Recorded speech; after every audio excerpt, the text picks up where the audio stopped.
భారత్ అన్ని రకాలుగా కూడా పట్టు బిగిస్తూ వస్తోంది. పాకిస్తాన్ని చాలా తీవ్రతరమైన ఇబ్బందుల్లోకి నెట్టేటువంటి ప్లాన్లో ఉంది. ఎందుకంటే పాకిస్తాన్ ప్రేరేపిత ఉగ్రవాద సంస్థ కానీ, పాకిస్తాన్ ప్రేరేపిత ఉగ్రవాదులు జరిపినటువంటి దాడి కూడా మనకు తెలుసు. దానికి సంబంధించి కాశ్మీర్లో ఆల్రెడీ పెహల్గాం వద్ద జరిగినటువంటి దాడికి సంబంధించి కూడా మనకు తెలుసు. ఈ నేపథ్యంలో అటు నీటి యుద్ధం ఒక రకంగా చెప్పాలంటే అన్నీ కూడా బ్లాక్ చేస్తూ ఆల్రెడీ వాఘా బోర్డర్ని మూసివేయడం దగ్గర నుంచి, అలాగే ఆ నీటి యుద్ధం కూడా ఒక రకంగా నీటి జలాలు ఆఫ్ చేయడం కూడా నీటి యుద్ధంగానే భావించవచ్చు. ఇలా ఇండియా దాదాపుగా పట్టు బిగిస్తోంది పాకిస్తాన్పై. పాకిస్తాన్ కూడా భయపడి చస్తోందని చెప్పచ్చు. మరి ఇప్పుడు ఉన్నటువంటి పరిస్థితుల్లో పెహల్గాంలో టూరిస్టుల మీద ఉగ్రవాదులు దాడి చేసిన విషయం మనకు తెలిసిందే. దీంతో ఇండియాకు పాక్ మధ్యలో చాలా దారుణమైన మంటలు రాసుకున్నాయి. అప్పటి నుంచే మన వాళ్ళంతా కూడా పాక్తో అన్ని దౌత్య సంబంధాలను తెంచుకుంటూ వస్తున్నారు.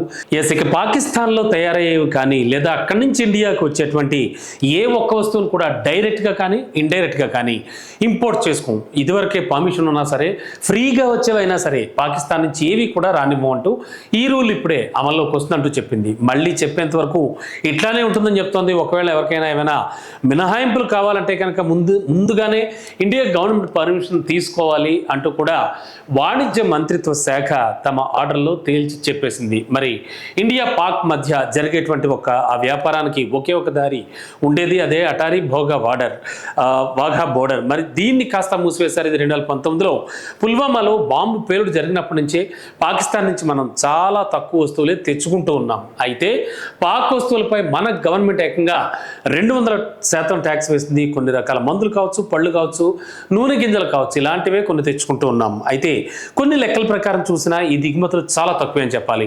ఇక 2024-25లో ఇండియా నుంచి పాక్ దాదాపుగా $447.65 మిలియన్ విలువైనటువంటి మెటీరియల్ అంటే వస్తువులు ఎగుమతి అయితే, అక్కడి నుంచి మనం తెచ్చుకున్నది ఎంతంటే కేవలం $0.42 మిలియన్ విలువైనటువంటి సరుకులు మాత్రమే చెప్పాలి. మరి వరల్డ్ వైడ్గా చూస్తే కనుక ఇండియా చేసేటువంటి బిజినెస్లో ఇది కేవలం 0.1% మాత్రమే ఉంటుంది. మరి ఈ బిజినెస్ వాల్యూ తక్కువైనా కూడా పాకిస్తాన్లో ఉన్న కొన్ని కంపెనీలు మాత్రం ఇండియాకు చేసే ఎగుమతుల మీదే బతుకుతూ ఉంటాయి. మనకు తెలుసు, ముఖ్యంగా ఆర్గానిక్ కెమికల్స్ కావచ్చు, ప్లాస్టిక్స్ కావచ్చు, విలువైనటువంటి లోహాల మిశ్రమాలు కావచ్చు, మినరల్ ఫ్యూయల్స్ కావచ్చు, ఆయిల్ పదార్థాలు కావచ్చు, కొన్ని రకాల పిండి పదార్థాలు, అలాగే gum and enzymes, colours, masala items, ఇలాంటివన్నీ కూడా మనం తెచ్చుకునే వాటిలో ఉన్నాయి. ఇప్పుడు ఇండియా వాటిని కూడా బంద్ చేయడంతో పాక్లో ఆ బిజినెస్లన్నీ కూడా మూతపడే ప్రమాదం పొంచి ఉందనడంలో ఎటువంటి సందేహం లేదు.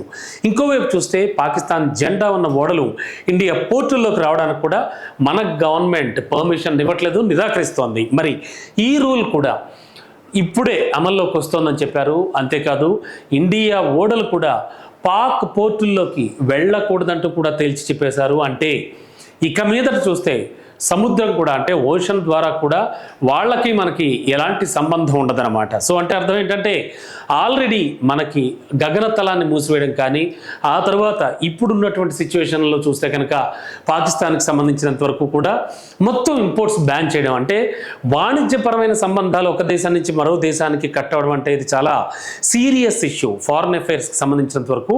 అండ్ ఆ కంట్రీలో తయారయ్యే వస్తువులు ఈ కంట్రీకి రాకూడదు, ఈ కంట్రీలో తయారయ్యేవి అక్కడికి వెళ్ళకూడదు.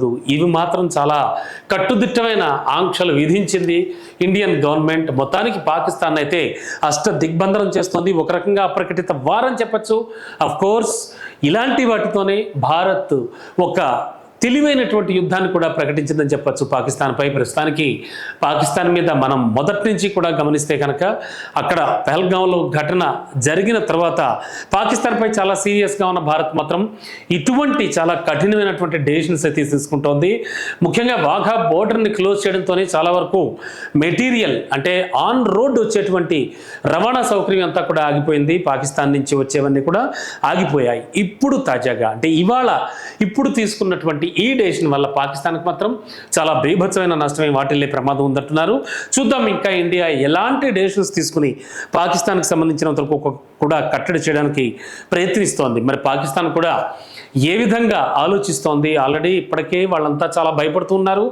మామూలు ప్రజలు అంటే సామాన్య ప్రజలైతే మాత్రం చాలా భయపడుతూ ఉన్నారు ఇండియా దాడి చేస్తుందేమో అని.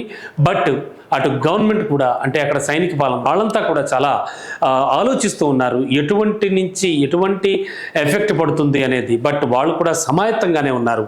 మరి ఈ నేపథ్యంలో ప్రస్తుతానికి ఇండియా పాక్ మధ్యలో మాత్రం వేడి ఎట్టి పరిస్థితుల్లో కూడా చల్లారలేదనే చెప్పాలి ఈ సిచ్యువేషన్తో.